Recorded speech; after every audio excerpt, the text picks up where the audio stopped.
এই ধারণার উপরে মুনাফিকরা একেবারে জাহান্নামের সার্টিফিকেট নিয়ে গেল না। রাসূলুল্লাহর পরিচয় কে পায়?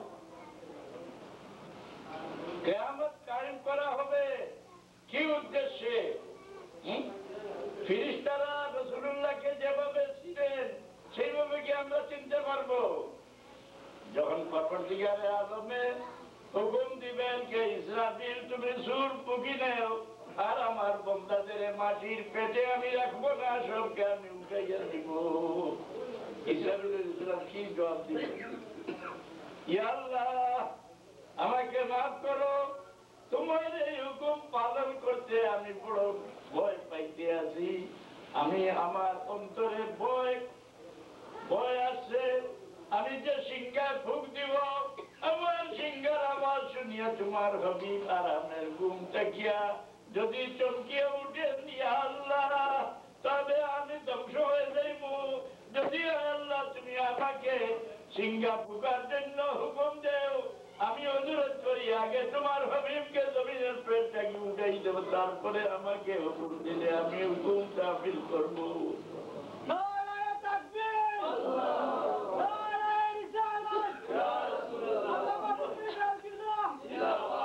ونفخ في الصور فصعق من في السماوات ومن في الأرض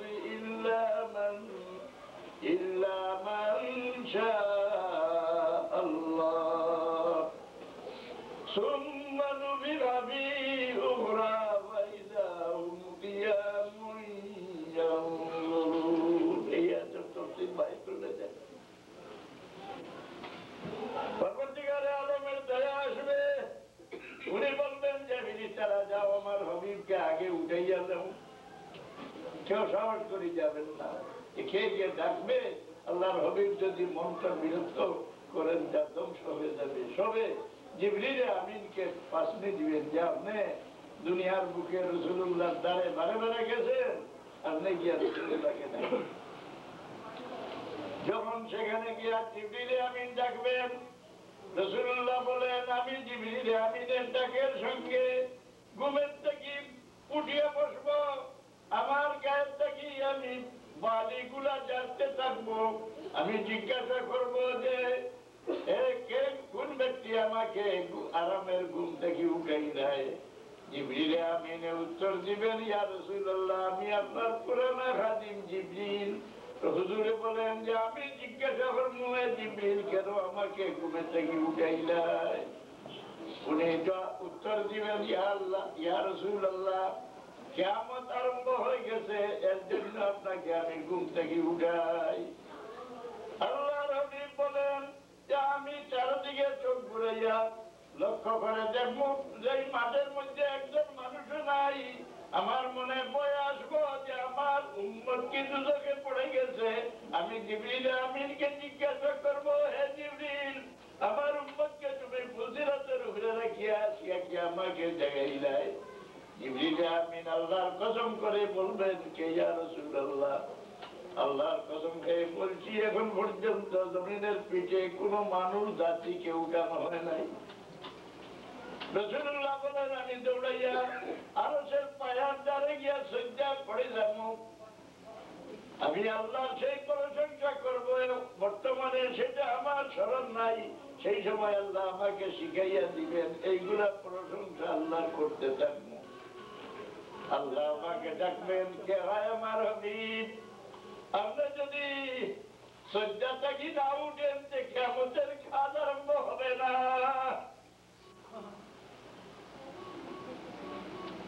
ইয়া রাসূলুল্লাহ আপনার চেহারা মোবারক আমাকে দেখাইয়া নেন।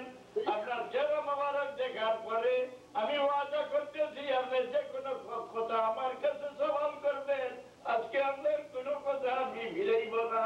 আপনি যে ব্যক্তির জন্য সুপারিশ করবে আপনার সুপারিশ আমি ফিরাইব না।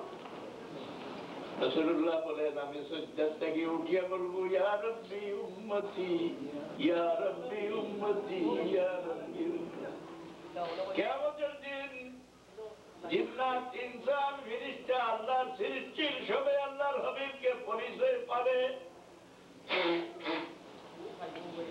কি আল্লাহ জানেন না কোন ব্যক্তি বেহেশতে যাওয়ার উপযুক্ত আর কোন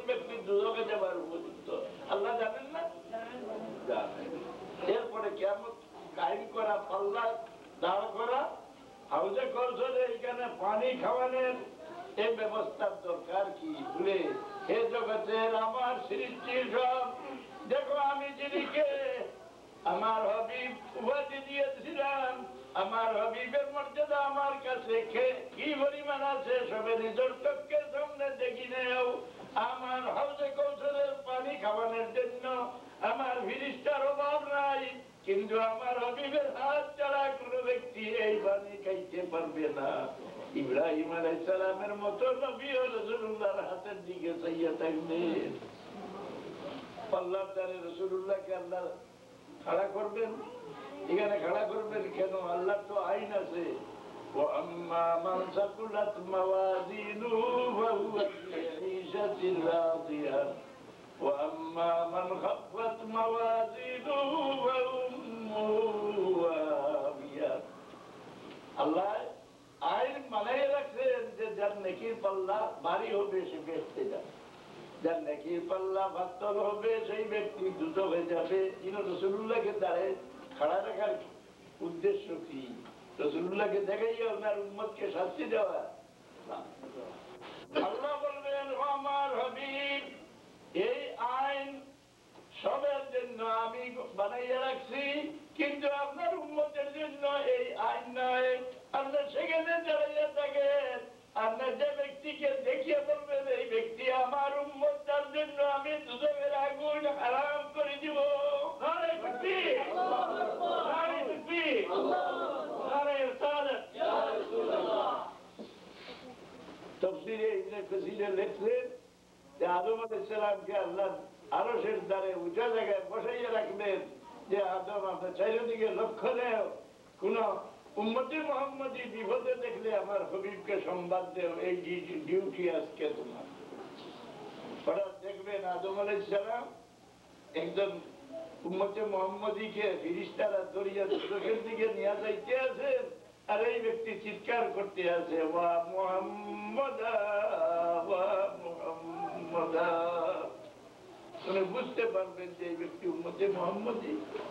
রাসূলুল্লাহ সাল্লাল্লাহু আলাইহি সাল্লামকে ডাকবেন, কেউ মুহাম্মদুর রাসূলুল্লাহ আপনার এক উম্মতকে ফেরেশতারা চোখে দিয়ে যাইতে আছে, আপনার তার সাহায্যের জন্য আগে বাড়েন।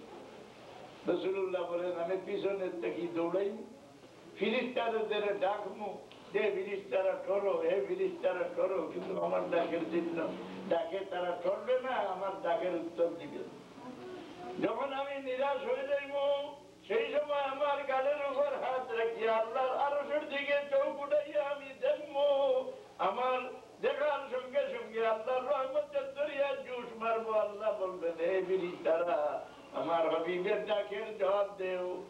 ফেরেশতারা ঘুরিয়ে আসে বলবেন ইয়া রাসূলুল্লাহ আমাদের কি কারণে ডাকেন? বলে আমার উম্মতকে তোমরা কেন দুজকে নিয়ে যাও? যারা বলবেন আল্লাহর আইন, নেকির পাল্লা পাতল হয়ে গেলে না বাড়ি হইলে বেচতে যাবে, নেকির পাল্লা পাতল হইলে সে দুজকে যাবে।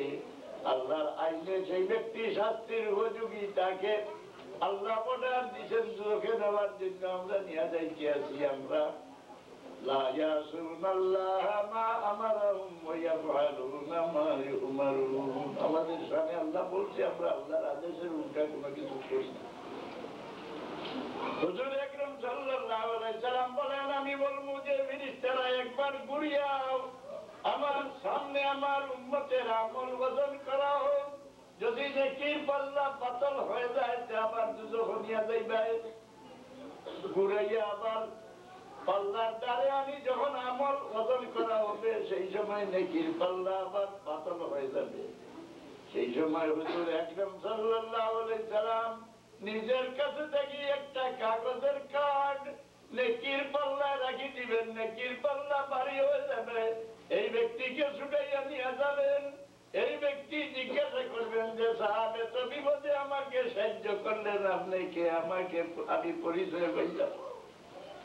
হুজুর বলেন আমি বলবো যে আরে আমার মায়ের উম্মত, তুই আমাকে দেখছত না? তুই আমার উপর ঈমান আনছিলে, আমি তোর নবী, আমার নাম মুহাম্মদুর রাসূলুল্লাহ সাল্লাল্লাহু আলাইহি ওয়াসাল্লাম। কি জিনিস দিয়ে সাহায্য করলেন? বলে আমার মোহাম্মদ তুই ভুলে গেছ ফলানা তারিখে তুই আমার জন্য দুরূদ শরীফের হাদিয়া পাঠাইছিলে, সেই দুরূদ শরীফকে আমি এই কার্ডের মধ্যে হেফাজতে রাখছিলাম, এই কার্ড তোর নেকির পাল্লাতে দেওয়ায় নেকির পাল্লা ভারী হয়ে গেছে। রাসূলুল্লাহ সাল্লাল্লাহু আলাইহি সাল্লাম একমাত্র এক যন্ত্র যে উনারে দিয়া বেহেশতি আর দুজখি আলোক করা, যার অন্তরের আর কানেকশন আল্লাহর মহব্বত কে বলে? আল্লাহকে মহব্বত করতে প্রত্যেকে চায়, আল্লাহকে